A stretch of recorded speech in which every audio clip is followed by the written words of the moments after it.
Hi, everybody. Good morning, and welcome to the Italia Luxury Beauty webinar. I'm Ernst Flack with Wagstaff Media and Marketing, the PR and Travel Trade Representation Agency for the Italian National Tourist Board here in the US and Mexico. Thank you for being here. We have a really full agenda, and we promise you're going to leave today's event a lot more inspired and better informed than you ever were about Italy, and really looking forward to telling you all that's new. So on today's agenda, we're going to start with a few short introductions and greetings. And then our moderator, Peter Bates, President of Strategic Vision, will take the floor. He'll begin with an interview live from Rome with Maria Elena Rossi, Marketing and Promotions Director of the Italian National Tourist Board. Then Peter will take us through a research study on the state of the luxury travel market. And finally, Peter will then moderate our panel of esteemed travel experts and probe them a bit about what's on the minds of travelers post-COVID and what that means for Italy. So with that, let me introduce you to Caterina Orlando, Country Manager for the US and Mexico for the Italian National Tourist Board. Caterina, the screen is yours. Grazie, Ernest. Thank you, and welcome to all of you, friends from Italy, US, and Mexico. Benvenuti to the Luxury of Beauty webinar. Every day we're getting closer to being able to welcome travelers back to Italy. I know we can wait to see what happens. And I also know that the Italian tourism operators are ready to welcome you as soon as possible. Today is intended to be a celebration of what the travelers have to look forward when they visit Italy. All the unique Italian experiences, from the warm culture to rich history, from the amazing food to adventure, and of course, the Italian people. They are still there and better than ever.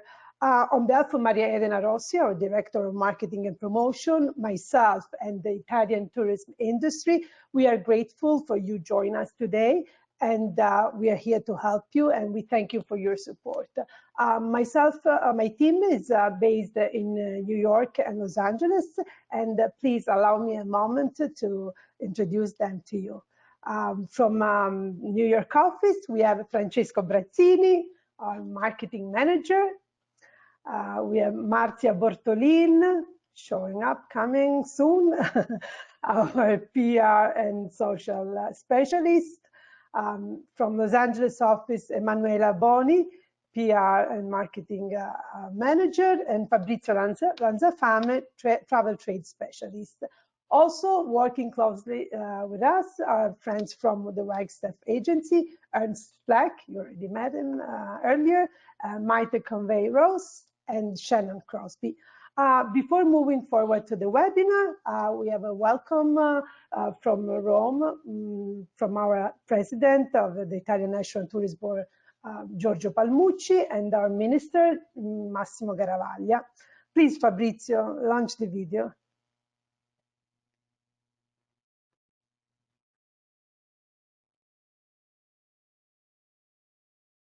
Buongiorno.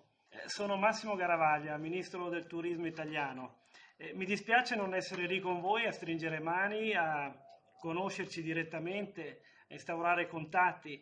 Ci mancate molto.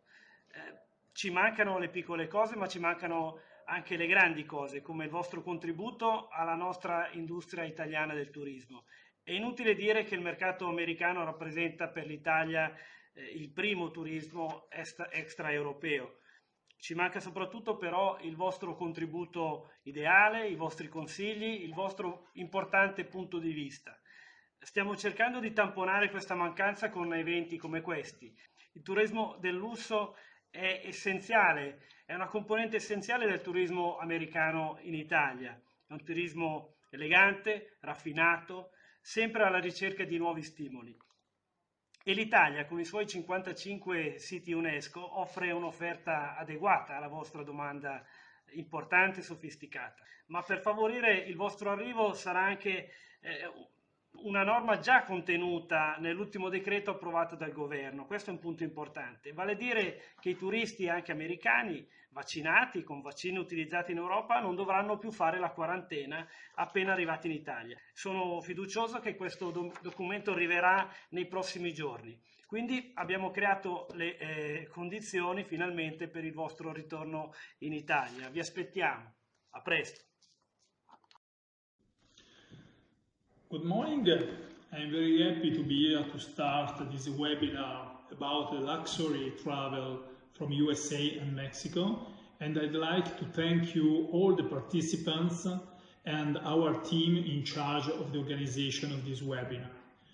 The brand Italia is back. It's top of mind as a destination country for holidays and travel.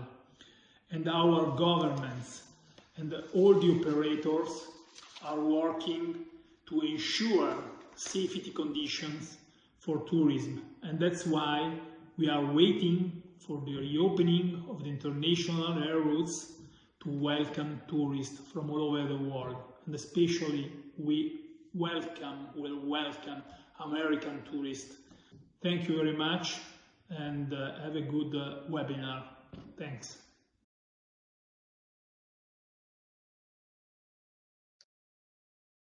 Thank you, Minister. Thank you, President. With that, let's go to the event. I'm very pleased to introduce Peter Bates, President of Strategic Vision, to lead us through the agenda. Please feel free to ask any question. You can write your question on the question tab on the right top of your screen, and all the questions will be answered during or right after the panel discussion. Okay, see you later. Peter? Thank you very much.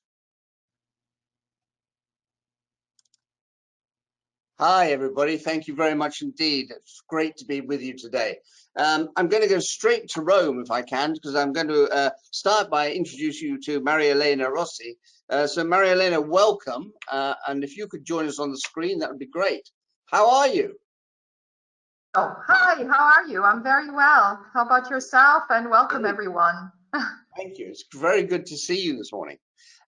Tell me, we're all waiting for news from Italy. We saw a couple of weeks ago during the WTTC conference that the European Union said that Italy, that Europe was going to be opening up again this year quite soon. And then your Prime Minister said, I read it on Reuters during the meeting of the G20 tourism ministers, that it would be very soon that Italy would be opening. So do you have some news for us? Oh, well, it is fantastic to be here today to be able to tell you this news. Well, first of all, I want to thank you and everyone for being with us and having the opportunity to inform you about the announcement which was made by our president and who announced yesterday that the reopening of Italy will be on the 15th of May. That means without quarantine, both for Europeans, UK, and also US travelers. So this is, of course, wonderful news, which will be implemented by a decree on the 15th of May. And this will anticipate the reopening of the EU, which was announced on the 15th of June. The EU has been talking about the Green Pass, and which will make it possible to everyone to travel.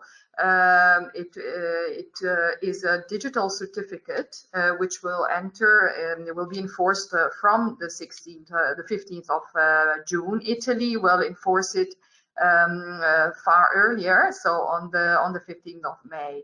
It will be in the first place more probably a paper certificate, and it will be defined. All the elements will be defined in the coming days. So, but anyway, by our Minister President saying that we can start planning, and this is the most important thing for all of us, both for our Italian industry and both for international travelers.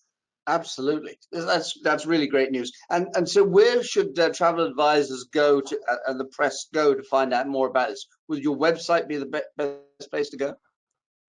Yes, it will. As I said, the decree will be launched in a few days with all the details. But the website italia.it, and also, of course, the U.S. offices of LA and New York will be also your point of reference for all information concerning this new announcement. That's fantastic. And does it include our guests from Mexico, or are they not included at this time? At the moment, they are not in the list, but as I said, it will be cleared in the coming days. What is the list? There is a list, of course, which will be flexible, also on the basis of the development of vaccinations. So, as we have seen this year and last year as well, the situation evolves very quickly. And the flexibility is one of the elements that we have learned to live with. After, let's say, March of last year. Yes, the words fluid and flexibility are key to everything now, aren't they, really? Yes, they are. Yes, I mean, we Italians are quite good in being flexible, and so we have been trained since we are born, and so probably we react very, very quickly. And I must say, but also last year and this year, we have been proving also to be very serious in being compliant with all the measures and the protocols. And I think this also is something that we've been able to prove ourselves, first of all, but also to prove to international travelers.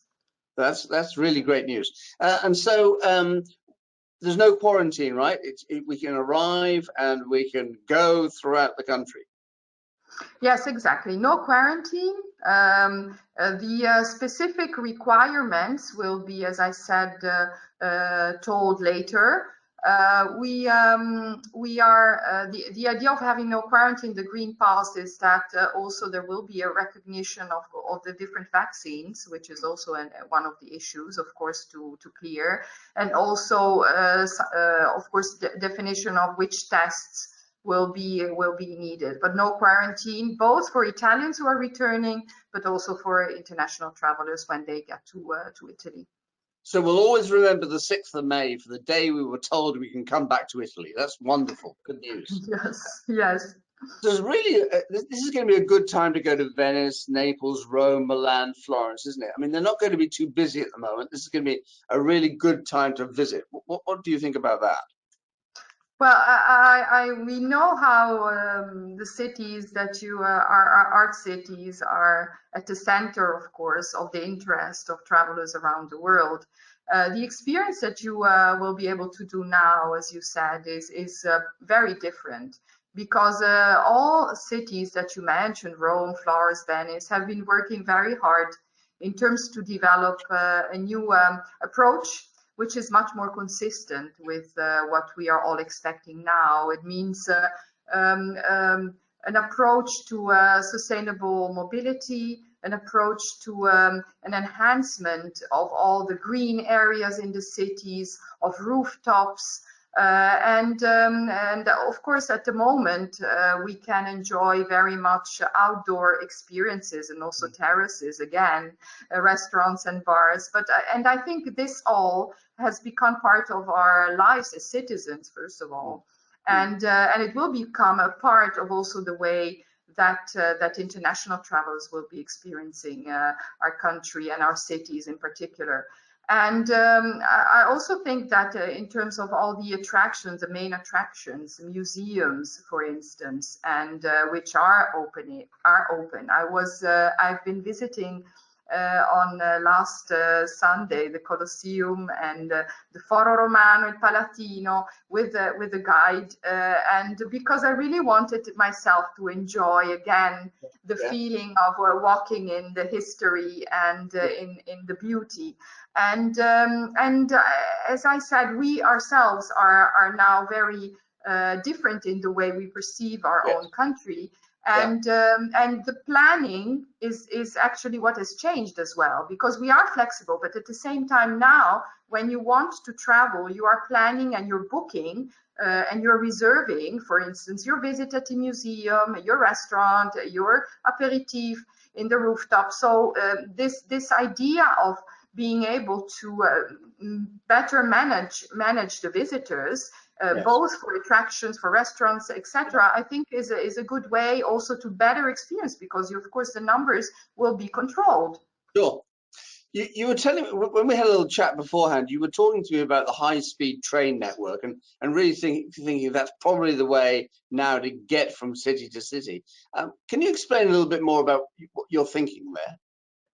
Well, the high-speed network has been very efficiently it's proved to be very efficient way to travel, especially between and among all the cities, because it connects from Torino, Milano, Venice, Bologna, Florence, Rome, Naples, and in the National Generation EU, which is the big investment, infrastructural investment, which will be put into place in the coming 4 years. It will also connect the rest of Italy. And it is actually a very, very pleasant way to see, passing by very fast, all the beautiful landscape, but at the same time to be able to connect from Milano to Rome in 3 hours, and Rome to Venice in another 3.5 hours. So, and it is a very comfortable way, and safe as well, because we've been traveling, and I'm traveling a lot safely, and we've been traveling during the last year as well. So I do think that also for travel, international travelers, it's a wonderful way to visit our country. That's fantastic. So obviously we all come, and we, apart from anything else, the culture of Italy is so important. And as you said, you were enjoying the Colosseum yourself last weekend. But is everything going to be open again? Exhibitions, churches, museums? How are you going to manage the audiences there? Are there things we should understand about making bookings, for instance, to go to different places? Yes, well, churches have always been kept open, and that's something that in our art cities is unmissable, and we have been enjoying churches and the masterpieces in ourselves. And for in terms of all the other attractions, they will be open, and it has been announced officially last week, and so they are open for now for visitors with yes, bookings up front. So in that respect, you should always be checking out all the booking opportunities and plan exactly when you want to visit. And there is space, as I said, to have a better experience. And that's a positive side of booking and planning also the cultural attractions. That's fantastic. So where do we go to do those bookings? Is there a site for making those bookings that we should all visit? Well, there is the website which of the Ministry of Culture, and but we are developing very fast a new hub where all these links will be possible, and we'll make it easier. We have now, we didn't have that before, a Ministry of Tourism. That's a big change in our government, and also on the focus on tourism for our country, which represents 13% of our GDP before COVID, and hopefully will recover soon.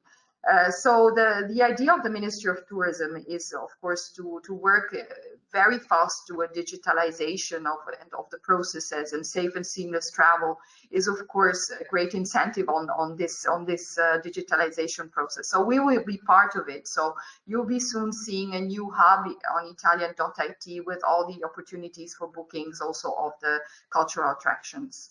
That's fantastic. It's quite interesting, isn't it? I mean, looking at governments around the world, they've suddenly seen the importance of tourism, and it's great to hear you've now got a Ministry of Tourism, because that helps the whole infrastructure if somebody's there looking at it.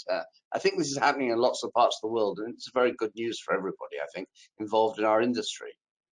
Yes, definitely. I mean, as you mentioned, the lack of tourism and the importance of for both for social, for economy, and for jobs, and the relevance which it also considering that women and younger people, and so the idea of also the employment rate for women, and especially and for younger people, is so high in this sector, in the service sector, related to tourism. So I think that this is also one other element which is supporting the importance of the sector for economies and for the jobs. Very good. So culture is one reason they come, but of course we also come because we love the food. And so what's happening with the restaurants and also with the retail, the shops? Are they all back open again? And what precautions are they taking? Do you have to wear masks, for instance, when you go into restaurants and retail stores? Well, at the moment, you do have to wear masks inside. Again, we're waiting for this new decree from the government to see what will change. I think that inside probably will be reinforced. Probably it will be easier outside. At the moment, we are still obliged to wear masks also when we are outside. Concerning what's happening with the retail and with the food and wine, the restaurants, well, I can say that, well, at the moment, bars and restaurants have reopened, so we can enjoy the food and the wine and the terraces. What we see is because of prevalence of domestic traveling, especially last year.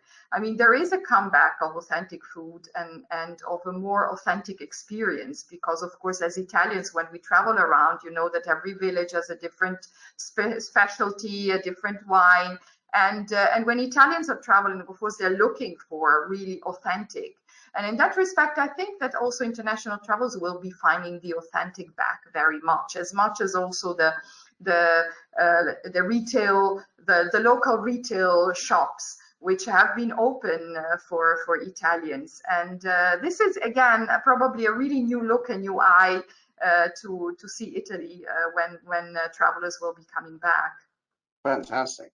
So one of the characteristics of the pandemic, of course, is that people wanted to be outdoors more. They wanted to combine the countryside and great cities. And you said this, of course, about rooftops, for instance, being a great place to be. But we can, of course, we must not forget in Italy, it is not just the cities. There are some great countryside that we should get out into as well. And I just thought that perhaps we ought to talk a little bit about that.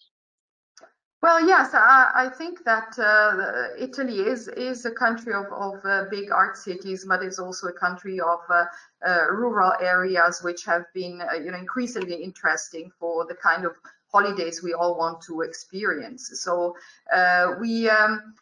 small villages in general and walking routes, biking routes have been really reinforced and are part of also a strategy of communication, because a way to experience Italy is also to go or walk or go on a bicycle. And by the way, this weekend, the Giro d'Italia, the largest Italian running competition, will be on, and we will be by the way be participating. And there is a team and there is a competition also for e-bikes, which is yes, we will be participating with an Italian team, just also to see it's the right slow dimension of visiting, because the e-bikes now are really a hit in Italy and in Europe, and they really enable everyone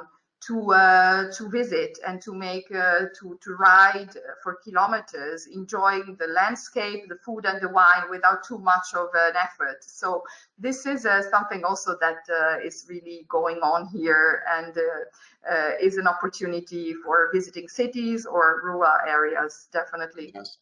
So we're excited because we know we can come back now, and hopefully the pandemic will continue to go away and become a part of our history rather than our lives. But looking ahead, there are some great global events coming to Italy that you've all been working on while all this has been going on, isn't there? I mean, 2023, 2026, for instance, you've got major global events taking place in Italy.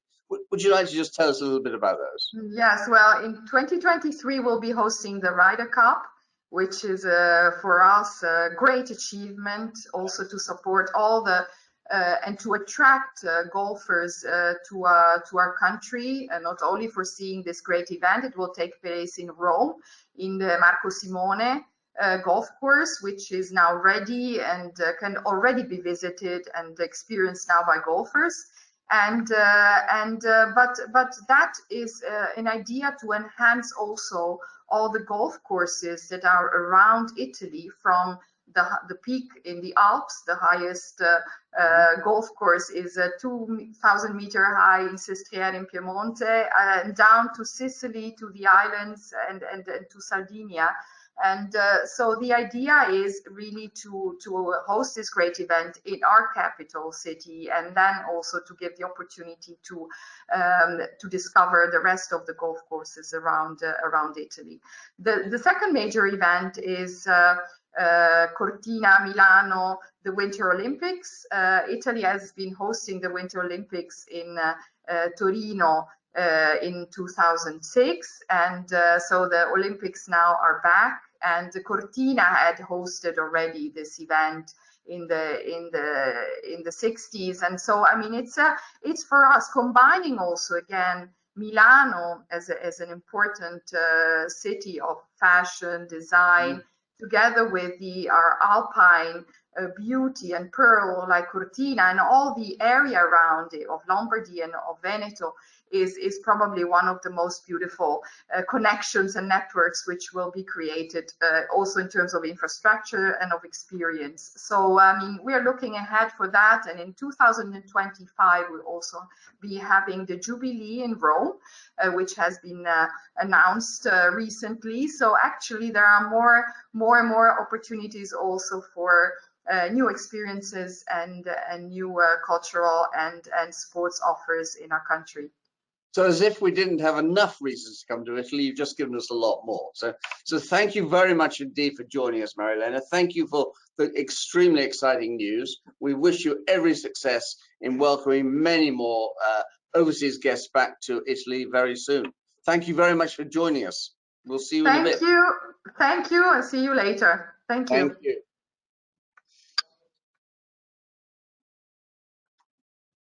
So now I'm going to take you through some research that we've recently been doing, which I hope will help you with understand a little bit about what the luxury traveler is doing today. My company is a marketing communications company, and so we do a lot of research all the time into looking at how we can really help our clients understand the world of luxury.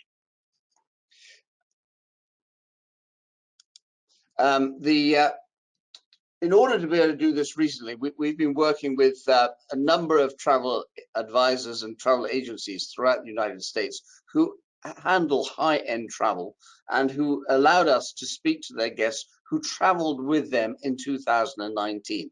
That gave us the opportunity to find out from people who actually were traveling what they were thinking about the future.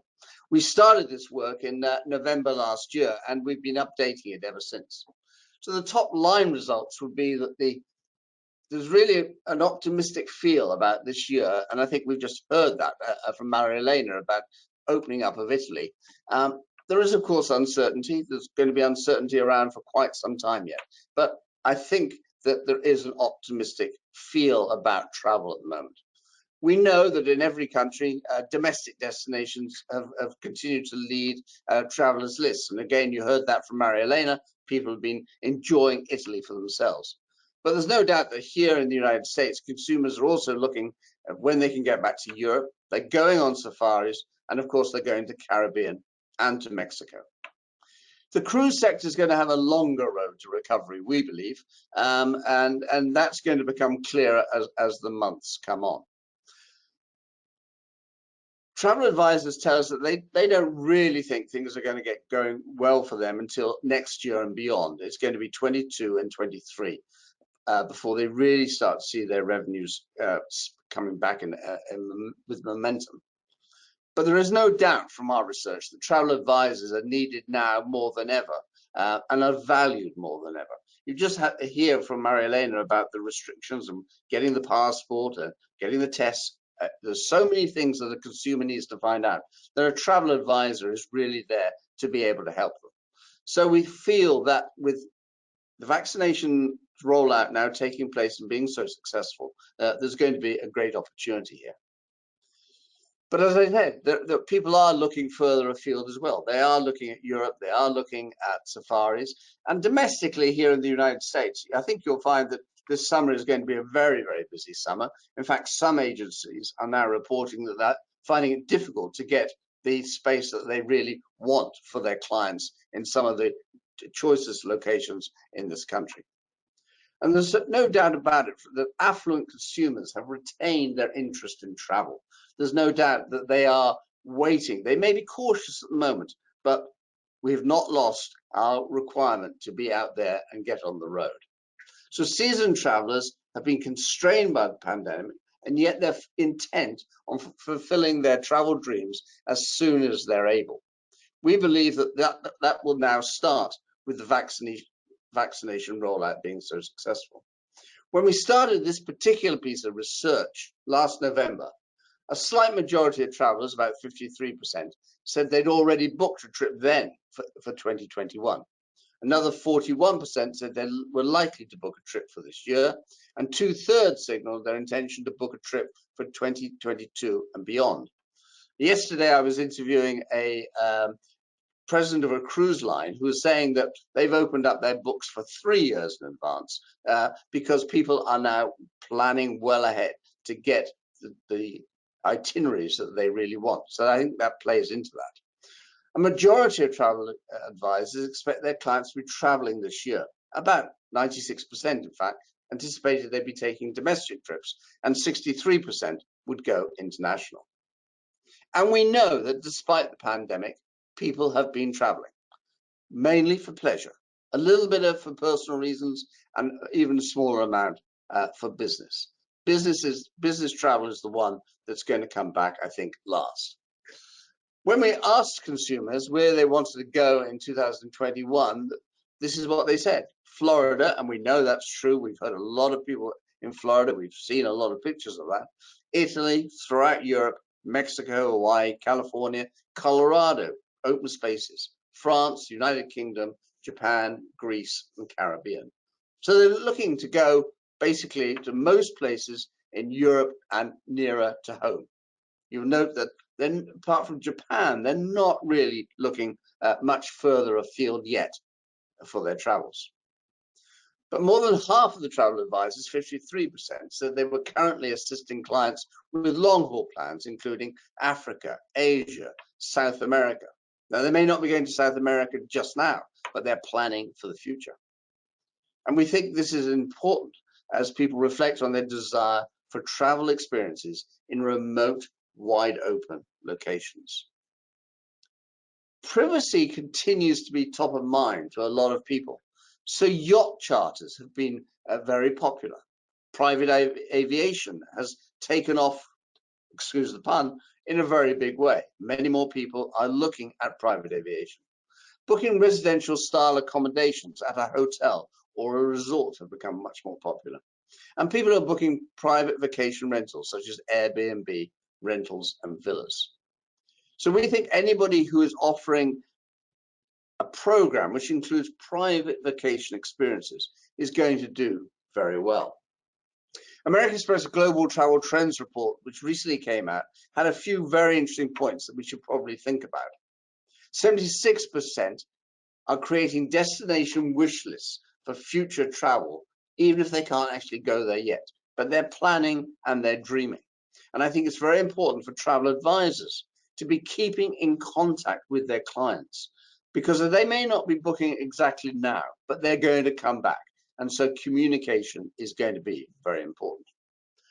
Promoting well-being has become more and more important, particularly after the last 14 months, 15 months for everybody.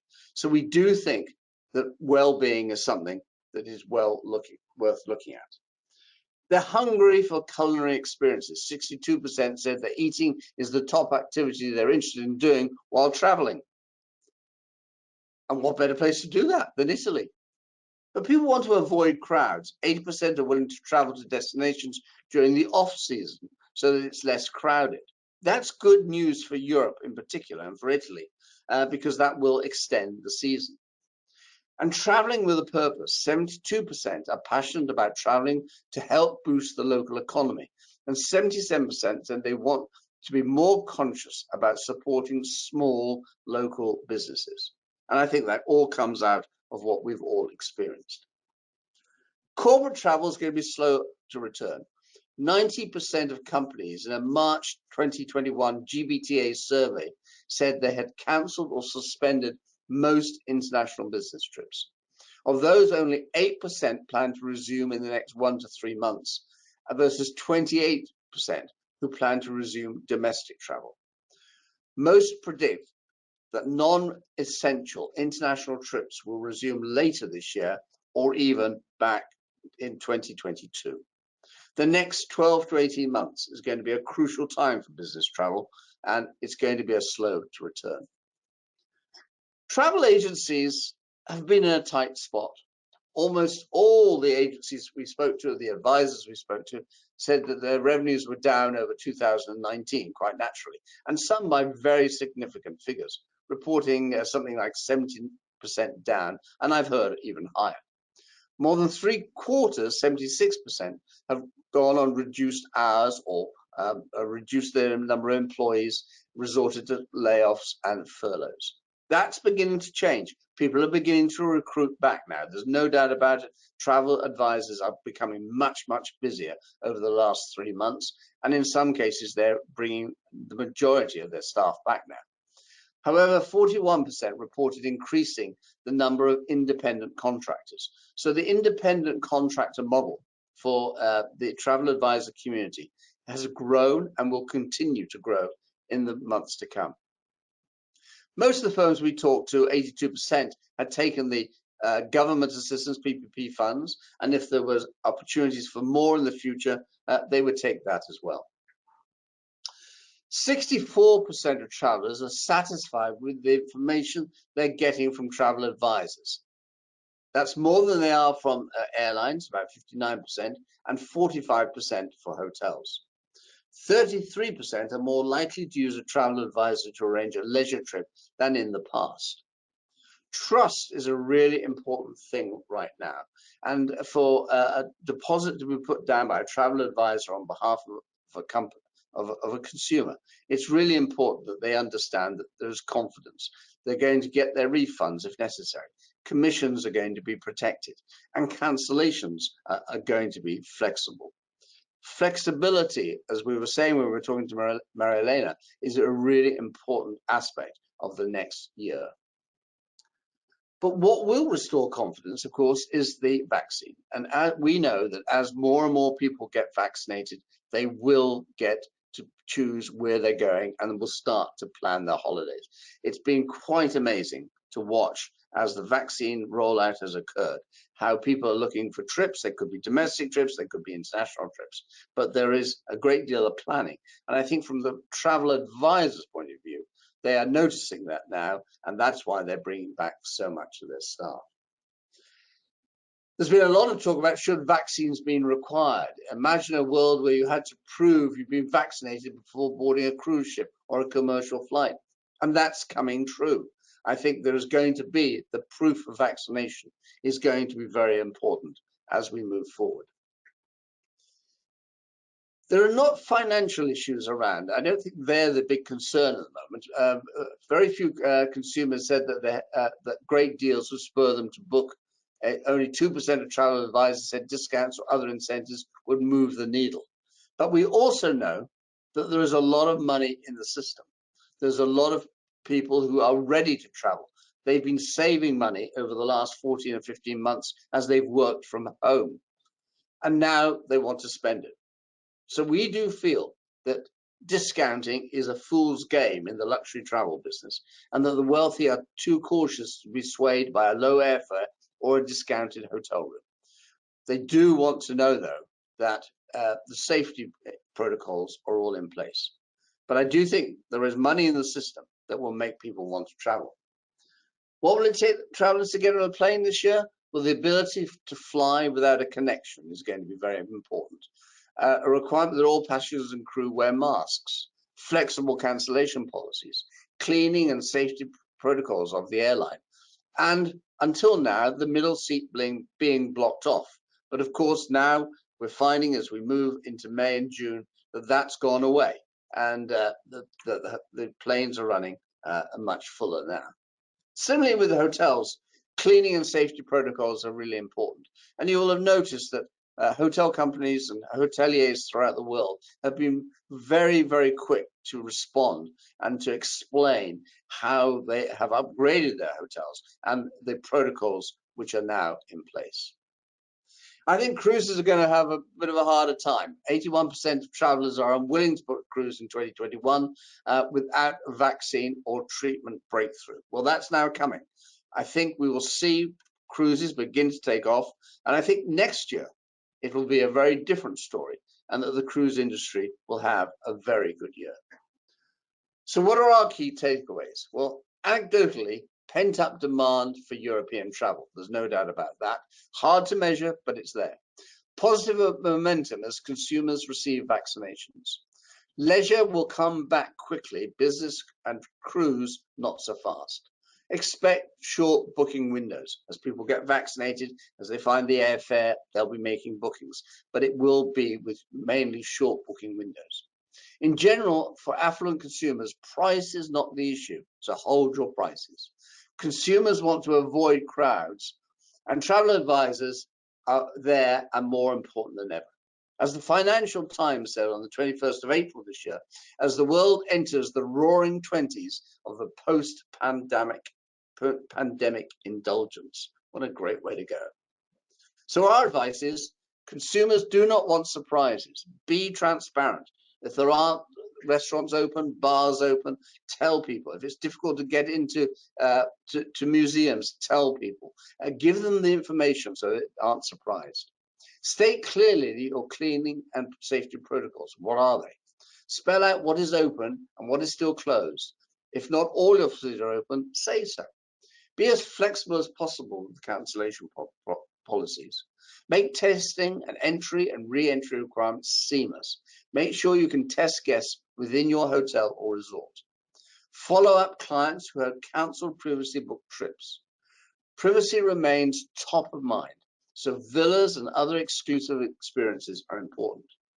Provide affluent consumers with an experience, especially the culinary aspects, and communicate for your guests how they can travel with purpose. I hope that gives you some help in putting together where we are and telling us what is happening at the moment. So now I'm going to go to the panel and invite the panel to join us.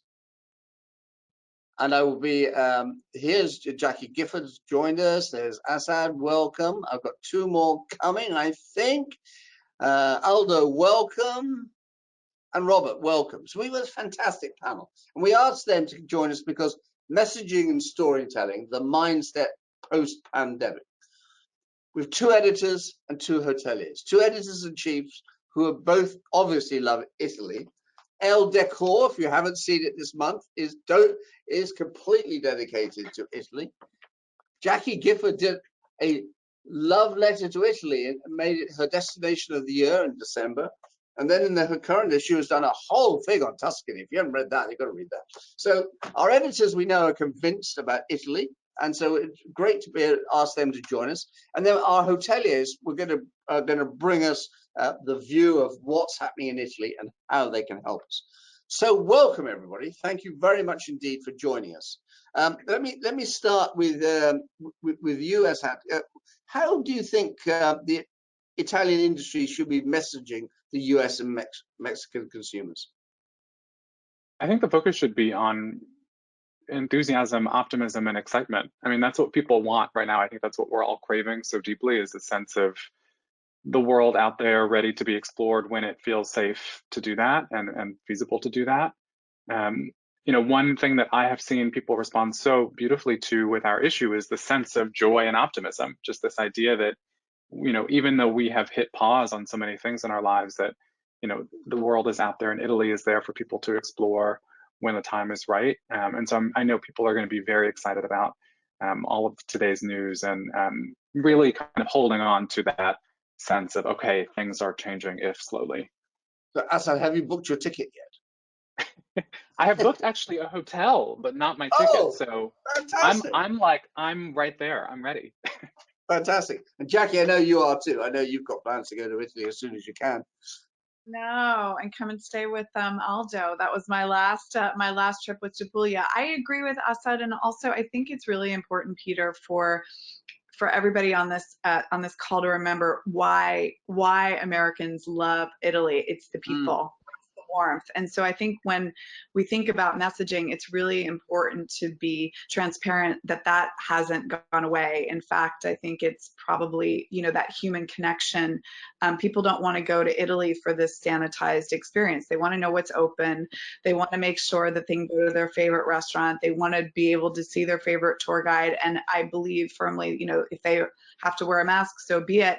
They're willing to do all these things to go back and be there. But it's important to be very clear about what the user experience is going to be like in terms of booking a museum and a hotel, what facilities are going to be open, will the indoor pools be open, will the spas be open, all of that, because we've been dealing with that here in the United States as the vaccine rolls out. So as it surely, ramps up there, I think that's the next step, is just being very transparent with Americans about what they can do and what they can't do. And if they can't do something and it's not the exact experience they had 3 years ago, I do think they'll be a little bit more forgiving, but they just need to know it in advance. Sure. Aldo, what's the messaging from your point of view that you'd like America to know? Well, first of all, I want to give a big thank you to the press, to our travel partners, to your clients, because Italy was one of the first countries to be hit in the Western world, and all we have had is support and nice words, and everybody's been saying, like we can't wait to come back. So really, big thank you, and we look forward to welcoming you back. And I agree with what Jackie's saying. We need to be upfront, and that's what Mariana was trying to do, give you a framework of what the situation is. Right now the country is reopening, so will your experience be exactly the same as you're used to? Maybe a little bit different, but so in a way it's good, because the social distancing, a bit more space, less crowds. So I think it is actually a good time to visit, and comes within the next month or so, when the travel restrictions hopefully will be relaxed further. You'll have access to your favorite bars, your favorite restaurants, your favorite tour guides, museums, and everything else, and there'll be less people. So not too shabby. Not too shabby. Robert, what do you think the US consumer is thinking about? What do you think you can offer the US consumer this year, which they might not think about? I think you're on mute. That's better. No, we haven't got you yet. Can you speak now? Unmuted now. You are beautiful. Okay. So I'd like to air Aldo's comments and thanking everyone in the industry, and it's a real pleasure to be on this panel. What I think is important for Belmont and the LVMH group is that our associates, our people, give our return guests, our new guests, a real sense of warmth and welcoming. We're not clinics. We, of course, will follow all the different protocols, etc., but they will be hand in heart welcomed back home to their hotels. I'm here in Venice at the Cipriani, which is opening next Thursday, and the buzz and the charisma of the staff, looking forward to open the gate and welcome the guests from the taxi boat and go to Chips or wherever. It's just so exciting. That to me is the fundamental DNA that's going to make the difference. That sense of welcoming with that high buzz of passion and pride that Italians, and of course with my accent it never comes off the right way, but do so well. And, the Aussie Italian, right? The Aussie Italian.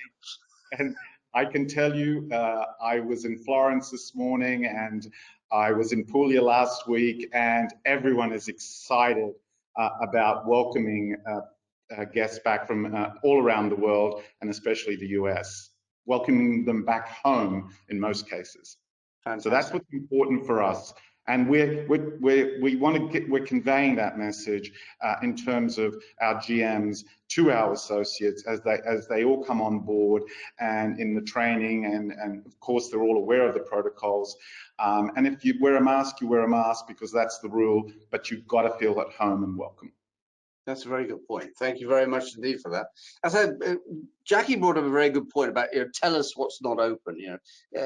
Be transparent with us, because we know, don't we, from traveling at home in America this year, not everything is there when you want it to be there. No. You get a few surprises.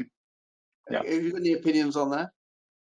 Yeah, I mean, look, I think all of our expectations have adjusted. We've been at home for a long period of time, and even though things are not going to be the same, to Jackie's point, if people feel like they have some heads up, that there's a bit of information available to them to notify them about what is changed and what is the same, I think that's going to put people at ease. But really, anything is going to be amazing. I mean, truly, any experience is going to feel like such an incredible release and such an incredible kind of communion with people and places and institutions that we all have loved over the years in our travels. And that, I think, is going to be a real reset button for anyone who might feel like they may be disappointed. I don't think there's actually much likelihood of that. I think people's enthusiasm is going to outpace any potential disappointment. I know, Jackie, you've been talking to a lot of your own readers, and they have changed, haven't they? Their attitudes have changed quite a lot. Can you tell us a little bit about what you've been finding? Sure. I think, well, let me start out by saying that we've been doing studies all the time, and Italy ranks at the top, right? When places people want to go, our readers have been desperate to go back to Europe. So this summer's news, I think, is really exciting, and Italy ranks at the top of that list. In terms of just consumer behavior and trends, I think the first point is that people are staying longer in places. So this ability to work from home and work anywhere really has changed. We're doing this virtually, right? So people feel like, well, I've been stuck at home for a year. I can work anywhere. Why not go 2-3 weeks? I was speaking with someone earlier this week that was planning an Italian vacation for a month for one couple while their child was here in summer camp. So, this is the new reality, is that people will be able to stay longer in a destination. The average spend is going to, the actual experience. Oh, did you lose me? We did. We lost you for a minute. Okay. We got to average spend, and then it went away. Yes. Sorry about that. So average spend has gone up because people can spend more. They want to spend more when they're on the ground. They've been saving. That's another key thing. And then I think the last thing I'll say is that there's a comfort level between, with Americans traveling in Europe in terms of the healthcare, the transportation system.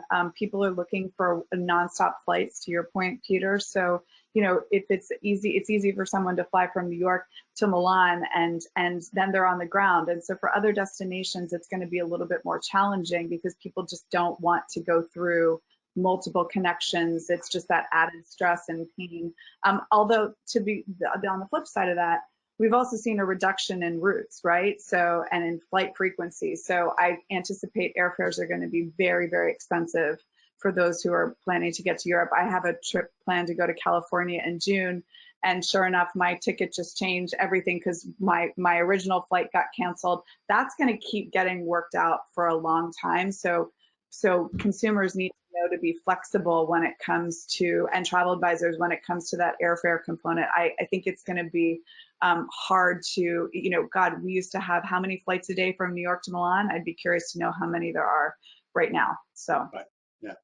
I'm also hearing, sorry, Aldo, I'm also hearing that people are saying only go to one country. Don't just try and do Europe, because that's where you'll really fall into problems, because everybody's rules are going to be different.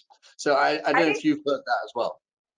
I have. I think for the most part, people just want, if they, you know, that once they're in Italy, they're there, and I think they'll feel comfortable driving and getting around. But like the days of doing Italy, Greece, and France in 10 days, that's not going to come back for a while. And maybe that's a good thing. I don't think that's a bad thing. I'd rather people be immersed in one destination and really get to know it on a deeper level than hopscotch around when the logistics are a nightmare and you're walking away without really understanding a place. So. Sure. Aldo, sorry, I cut you off there. Yeah, no, sorry. Well, I would say hopefully, it never comes back. People just go to one destination and, take the time to experience it and explore it. So hopefully, you can come to Europe multiple times, and once you do Italy, spend some time. And just to overcome the issue of having less direct flights, I suggest you can make the traveling as part of the experience. If you can only get to Rome or Milan, then you said driving or trains. You can, like a train ride or a drive around Italy. It's a marvel itself. So you can make the traveling around part of the experience, and then you can go visit small secondary destinations as well. Yeah. Robert, from a hotelier's point of view, as guests come back, and I guess the guests will be in a different frame of mind, but the staff are in a different frame of mind possibly as well. How are you training for this new reality? We're doing a lot of training, again, trying to create a sense of comfort in the training, not trying to be a clinic. So we're going through all the COVID protocols, obviously explaining that the procedures of the company in terms of we have flexible booking rates, we have obviously the health and hygiene protocols. We also ensure that the staff are aware of all the pre-arrival information that we're giving our guests, so that if there are any questions, be it online questions or on telephone, they're available to answer them. And obviously indicating where countries need the COVID PCR or molecular tests, what we will offer and where to have it, or if they need to, they can have it on property. So all of those things are sequentially being trained through to our associates, and so that they're aware and able to answer a guest's question. And the guest could be sitting in the restaurant, could ask the question, or they could go to the front office, or they could write an email. And at 360 degrees with all the different hotels, obviously there's consistency in that procedure. Yeah, but you make a very good point. And one of the things about coming back to the US is you've got to have the CDC requirement to have a test with 72 hours before you travel. And for some people, that is a bit of a barrier, only because they don't understand what they've got to do and how to do it. And I think the Caribbean and Mexico have done a really good job of communicating how they will help customers. Aldo, are you seeing the same thing? Are people beginning to address this in Italy so that we really help our clients get back? Yes, we are already, because one of our hotels, Masteria San Domenico, reopened a month and a half ago. Borgo is reopening next week. And a lot of the guests from other areas as well, even from Europe, they need to get a PCR test. So but not just us, most hotels have made arrangements with local labs. So we have a nurse that comes to the hotel and does the test. If people are not comfortable doing, people can do it on their own as well. But we have a nurse that comes in and then can provide a certificate in English, because for example, the UK would not accept a certificate in Italian. And so we have arranged that, and as the season picks up, this person will be on property at least twice a day, and give this person a team of people. We're doing exactly the same thing. We start off in the season with somebody coming on board and on property, so that the procedure is smooth and seamless. You get your certificate and you're all set with the PCR test. And if you want a molecular, depending on the country, that's also available. You just have to get it arranged. So following the same sort of protocol. Do you feel the entire industry is following that? I mean, you both run incredible hotels, but across the industry, do you think this is being understood? I would say definitely, from what I'm seeing in the communication, it's certainly being understood. I'll give you an example in a related industry, but in the travel industry. I'm catching a train on Tuesday to Milan, and it's a COVID-free train, so I have to have a PCR test 48 hours in advance, notwithstanding I've had a vaccine already. And there are COVID-free flights, for example, from Rome to Milan. But you need to show this, that you've had the test 48 hours in advance. So the industry, the travel industry as a whole, is understanding it a great deal, and so is the hospitality industry. That's great. Great news. As I said, innovation and creativity, they're important to Italy, aren't they? They're part of Italy, but Italy is for all generations. But looking ahead, millennials, Generation Z, do you see them going to Italy? Do you see them following us all to Italy? Absolutely, absolutely. I think, you know, all of us are experience oriented, and that generation, you know, as much as we may associate that generation with digital devices, they're experience oriented also. And so the ability to travel and see something in person, even if it's being mediated by an iPhone or another device, you know, that experience cannot be replicated.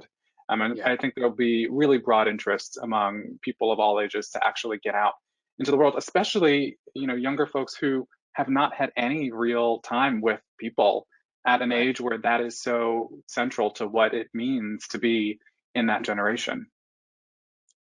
Jackie, have you got any thoughts on this one? Sure. I think Italy, I mean, gosh, Italy is just something that's, God, you're just drawn to it.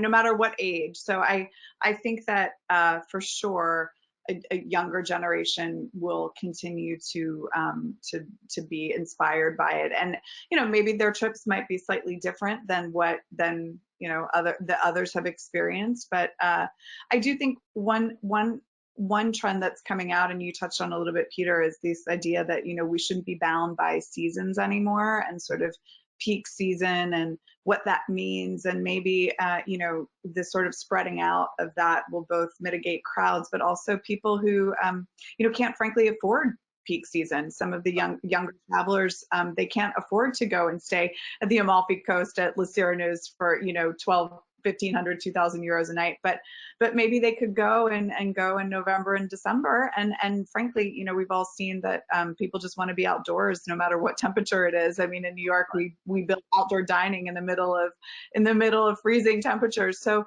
I think we can all learn from that and think about, you know, we've got to get creative and scrappy about how we attract different people at different times to build that new generation and new audience.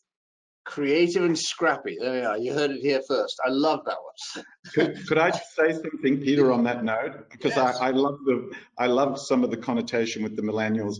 We've actually set up a program called Curiosity Circles. And an example, we just opened on May 1st, Splendido and Portofino, Splendido Mare, etc. And we've introduced Curiosity Circles linked to discovering the blue jeans experience, because the word jeans comes from Genoa, which is the capital of the Liguria region. So for the millennials that probably didn't know that, and I'm not a millennial, but I didn't know that either, that jeans were invented in Genoa, and we take people, and we just did a recent tour of young people that went, wow, jeans were invented in Italy as well, the fabric, etc. So that gives you an example of how you have to shift the needle and move outside of the box with different experiences as well to cater for different age groups. And I thought I'd share that with you because it was amazingly powerful for me as well. Yeah, those are just the sort of stories people need to hear, aren't they? That's just what people need. But it's not just tourism and hospitality. Aldo, you're the vice president of Altagamma, right? Which brings together all luxury companies in Italy. With COVID in mind, what are you all doing to help promote Italy again? Well, we're doing a number of things, and for example, we're just about to launch a digital campaign, since we're talking about how to get to young people. So we're launching a digital campaign to encourage people to rediscover Italy. We are working on a white paper about tourism, and just highlighting the importance of high-end tourism as a potential lead for the recovery and the benefits and the economic value that it creates.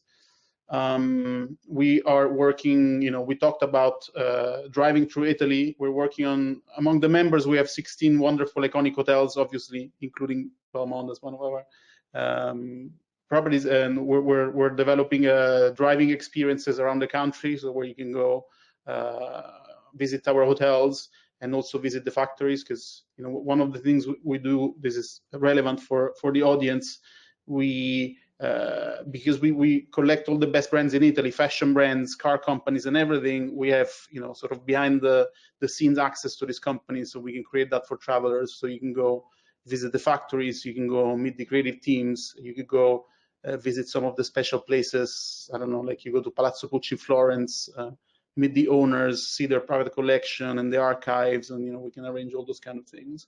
These are very private experiences, which obviously work very well. Insider access is always popular with everybody. And how do you book that? Do you do that through the concierges of the member hotels, or how does that happen? You can book it through the concierges of the member hotels, and you can contact Alta Gamma directly. We have a website and an email address, and we work with all of the top DMCs in Italy as well. So you can even just ask the DMCs you work with, and they'll be able to arrange the activities. Yeah, I just thought this would appeal particularly to the millennials and Generation Z that we just been talking about, that be able to, those experiences, to Assad's point of being behind the scenes, I think would be really exciting for them. I mean, one of the findings of this study that we're doing on high-end travel is that sort of shopping and elite shopping is very important. And so we thought that what we're doing, and not only being able to arrange elite shopping, but also giving access to those brands, is something very unique that we can do. Fantastic. That's fantastic. And we're a member of Alta Gamma and supporting Aldo with a lot of different ideas. And the other thing that's come out really big is the desire to enjoy the authenticity of the food and beverage experiences in Italy in all of the different regions, be it pesto or spaghetti, wherever, or just some of the interesting pizza dishes that you find in the different regions. That is a strong request that we're seeing. Tell me about the food and beverage experience coming up in your hotel, and how has it changed? And Stanley Tucci's done you a big favor recently on CNN in this country with a very successful series about food in Italy. I don't know if you've seen any of it, but it's been very successful over here. Jackie, one of the things you have really focused on, I know in the last year or so, is diversity. How does that play into Italy? Do you think they do a good job with diversity in the different areas? We, well, in our Destination of the Year package that for our December issue, we specifically, Peter, did a story. It was styled by a woman named Nenea Richards, who she's American, but she's been living in Italy for a little bit, and her partner is there. And so she specifically looked at Italy through the Black lens and Black creators. And we did a story on Stella Jean, who is Giorgio Armani's muse, and she now has her own fashion label. And so I think, and there are other personalities in the story, but I think, you know, to sort of speak to what her story and her personal story, I think she was saying that, you know, the Black story in Italy is undertold, and this is why we wanted to highlight it, and that, you know, Italy is a country that we love and want to celebrate, but there are other perspectives that maybe have not been they've been marginalized, or they haven't had their chance to really tell their stories. And I think that, you know, given everything that's happened this past year in the United States and across the world, and what we're all trying to focus on a more equitable, just society, I think that as a media, you know, as somebody who works for a travel brand, those stories are really important to us, and we're trying to amplify them. And so as travelers, I think we should be, be conscious of that, and also reaching out broadly to a wide range of people. Yeah. Assad, would you like to add to that? Yeah, I mean, so much of what we discussed as we put together our issue was just the kind of cyclical nature of Italy's influence. You know, Italy influences all of us in the design world, and certainly it is the capital of the global design industry. And it is also influenced. You know, our cover story is actually a husband and wife duo. They're architects, and the wife is Japanese and has been living in Italy with her Italian husband for many years. And they worked together on this incredible project overlooking the Colosseum. And you can see, some of the influence of her own background and design education in Japan kind of having a real influence on what that space looks like, and vice versa. I mean, there's definitely a conversation happening between this incredible site that the home overlooks and what the design work inside is. And I think all of the stories in the issue are about resilience and diversity, whether that is geographic diversity, racial diversity, gender diversity. And I think that is the fullest possible story to tell about why we love Italy and why we love traveling there. Great photographs accompany that story. It really is beautiful, beautiful.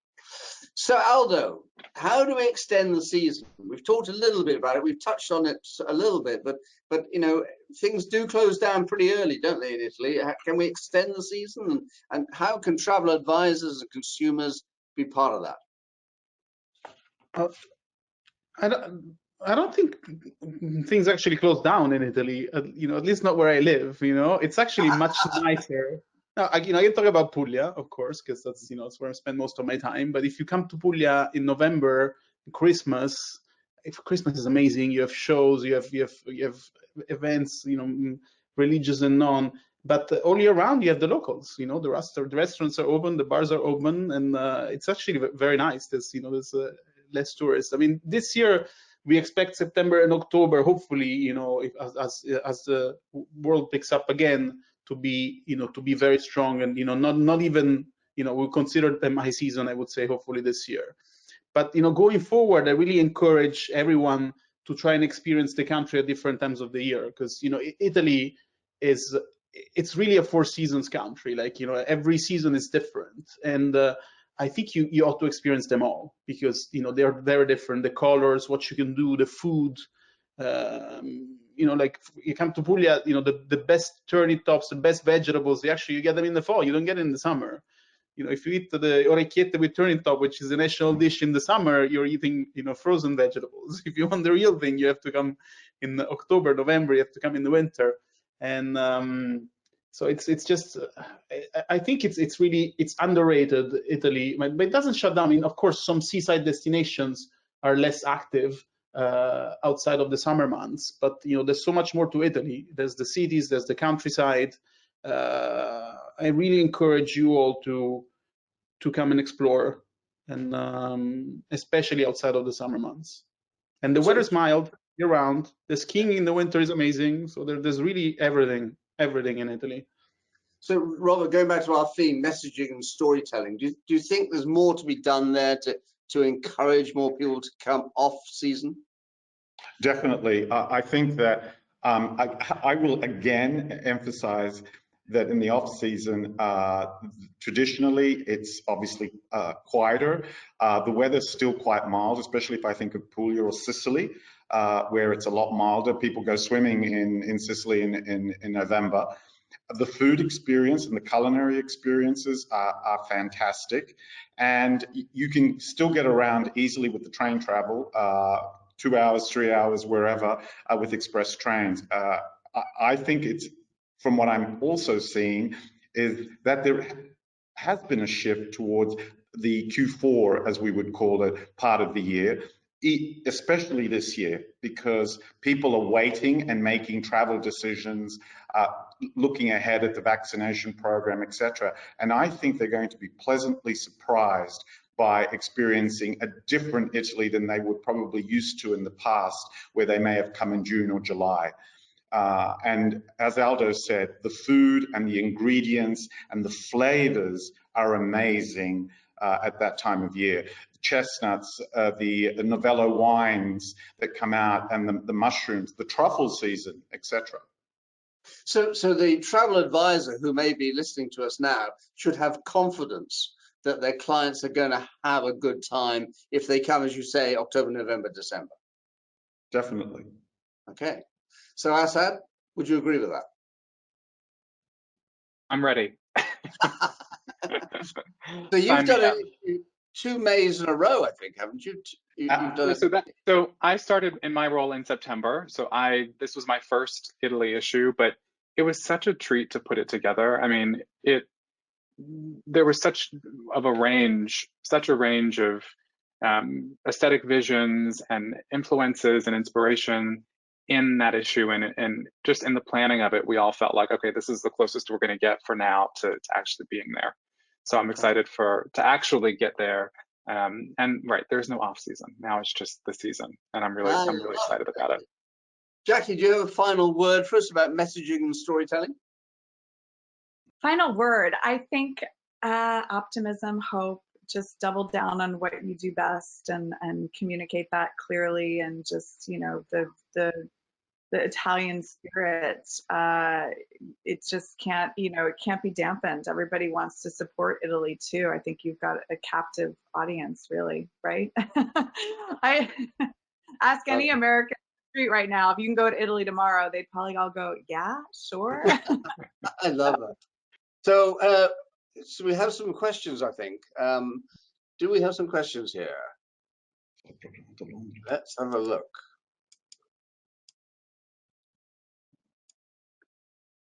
No, sorry, that's a technical one. They don't need that one.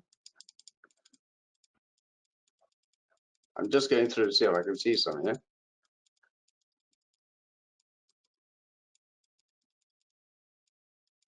So if you would like a copy of the deck, anybody that we presented earlier, that we're very happy to send that to you. Here's one here, some questions. The US seems to be running into some issues with people not wanting to be vaccinated. Do you have a sense of how will high net value travelers feel about vaccinations? Does anybody have a view on that? Jackie, have you done any research on vaccinations? Does our audience want to be vaccinated? I don't have specific stats about that yet. We haven't done I don't think we have research on that now. But look, I think when it comes to vaccine resistance, you're going to see that no matter what in any country. I don't want to paint such a, you know, put people in boxes, whether it's about age range, political, or, you know, orientation or anything. That is just going to be the reality. It's going to be next to impossible to get every single person vaccinated. That said, I will say this, the people that want to travel, and certainly like we've seen with cruise ships, it's mandated that you have to be vaccinated with a lot of these cruise ships. And so if people want to do it, they'll go. We've seen that so far, testing. Yeah. If it's required and people want to do it, they're going to go. So ultimately, I think the people that are traveling tend to, you know, if they know that a vaccine is going to help them travel, I don't see why they wouldn't do it. But here we are. Yeah. You know, I also want to make it clear that also this, I mean, obviously COVID, new, unprecedented, but vaccinations to travel is nothing new, right? Exactly. I mean, this is what very good point. Tours and safaris and all that. So absolutely. With people traveling and getting vaccines to go to Africa, so and South America, all over the world, it's nothing new, really. I agree. This is for the hoteliers. What will surprise Americans the most when they once again are able to visit Italy? Robert, do you want to start that one? I think they're going to be surprised at the fact that overall, yes, things have changed, but that they're still going to feel very much at home. The passion, the great food, the great experiences, actually even better experiences will come to life because there'll be different experiences to the past. They won't be the mass experiences. There'll be less groups with flags floating around, and everything will be smaller and more bespoke. And I think that will surprise them a great deal, as well as obviously still feeling that sense of coming back to a place that they absolutely love and eating really well and drinking. I love that. Aldo, do you want to add to that? Or? Well, Robert covered it all, but you know, I can give you some specific examples. For, you know, like we can't do buffets, so like maybe you're used to like a big breakfast buffet, but then it will be different. You'll have a very nice served breakfast instead. So it's a different experience. It might be a better experience. Or, you know, we do like festivals in our piazza, our festas are, you know, sort of one of the big things. And this year is going to be like a sit-down dinner, but with entertainment and everything else. So it will be more intimate. It will be different, not worse. So expect something a little bit different, but still the same, as Robert was saying. And a lot more outdoors. A lot more outdoor experiences with tables and garden settings, poolside settings, beachside settings, which we have a lot of. So that'll be another big differentiator. Fantastic. No. Now, here's one for our two editors. You have both devoted a lot of courage to Italy in your respective publications recently. What makes you do this when there are many other worthy destinations out there? What do you think has changed or has remained unchanged post-pandemic with your readers in terms of how they think about travel and how it affects your storytelling? Assad, would you like to take us away there? Sure. I mean, I mentioned earlier that, of course, Italy is the capital of the global design industry. And so as a design and interiors magazine, we have a vested interest in covering what is up in Italian design. And so many of our stories in the issue are about Italian design companies' resilience. And I think that's just a universal message. I mean, obviously, we're focused on Italy with that issue, but, I mentioned optimism and hope and a sense of kind of forward-looking thinking as part of what we worked on. And that is what we felt was so kind of captured by these stories about Italy. And people are always interested. I think the pandemic has just meant that we are all hungering for the levels of inspiration and excitement that we got from, delighting our eyes and all of our senses with travel. As people who love design, as people who love interiors and architecture, I think all of those things are things people really were excited about reading more about. So that was a primary reason for our audience. But also, look, we're, as editors, we are our own audience. It's like, what are we excited about, talking about, thinking about, getting back to? And Italy was at the top of that list. Fantastic. So Jackie, your love letter to Italy, which came out in December, I mean, tell us a little bit about how this all came about.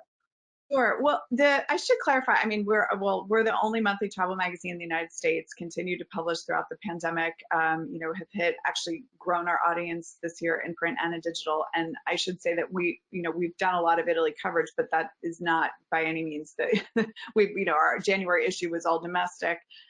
So we've been really still covering the globe by using local contributors, local photographers. We slowly started to get people back on planes, and as borders open up, we have more clarity on the situation. We're able to get people out again, but nowhere near what we were doing in 2019. When it comes to, as what my job right now, and it's changed, dramatically during this past year, but you always have to stay really in touch with your audience and what they want. And our audience really wants to go back to Europe. And for a lot of the obvious reasons we've discussed now, but I also think, as you sort of track and look at how other countries are handling it, it's very clear, like travel back to Asia is going to take some time. Australia, the borders are shut. And, I think just because of the shared experience that what Europe and the United States went through the pandemic and how closely they're connected, and also, frankly, how tourism is so crucial. We sort of anticipated, and I anticipated, that Europe would be the first place where we would start to take those tentative first back. And so it's no surprise that's what our readers wanted too. And we're just sort of meeting our readers where the interest is. That's not to say we're not still covering Asia. I'm just editing a story about a new hotel in Japan, which is another place. I believe that will be the first place that Americans want to go back to when Asia starts to come back in line. So in sort of the global, the global map and looking at it, and it's, it's one gigantic puzzle piece. I think that Europe, and specifically is one of those first pieces, like putting it back in place, getting Americans there, getting tourism restarted is really crucial for the global economy, and our readers are really hungry to know about it. Fantastic, thank you. Aldo, you get the last question. What's the next property you're going to open in Italy? Me? Yes, well, the next property I'm going to open is called Grand Hotel Santa Venere. We want an exclusive. The next property we're opening is called Grand Hotel Santa Venere. It's in a location called Maratea, which is on the Tyrrhenian coast, so other coast of Italy compared to Puglia. It's a lovely historic hotel, the first 5-star hotel south of Naples. The destination is a bit like Puglia was a few years ago when we started. It's completely or almost completely unknown to the international market, but it's well known by some of the domestic market as very wealthy people that have beautiful houses in the area.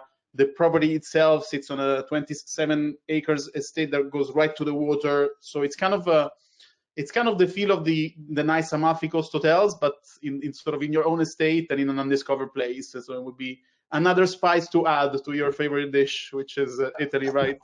I love it. I've so enjoyed this. Thank you very much indeed, all of you, for contributing with such great ideas. I really appreciate all your time. And I'm going to hand back to Katerina now. Thank you very much indeed. Thank you. Thank you. Thank you, Peter. Thanks for leading us through this interesting panel. I want to thank Aldo, Robert, Assad, and Jackie as well for the enthusiasm and the insight. We have learned a lot, even from them, and you know, much better times are coming. They're like right around the corner. Italy cannot wait to see you. Cannot wait to welcome, you know, your friends, your clients, your readers, and you know, in our gorgeous villa and hotels, exploring our country, and all the, you know, enjoying all the experiences that make Italy a unique destination. Thanks again for attending. Thanks for all the attendees. We hope to see you in Italy very soon. And in the meantime, arrivederci. Ciao. Thank you. Bye-bye. Ciao.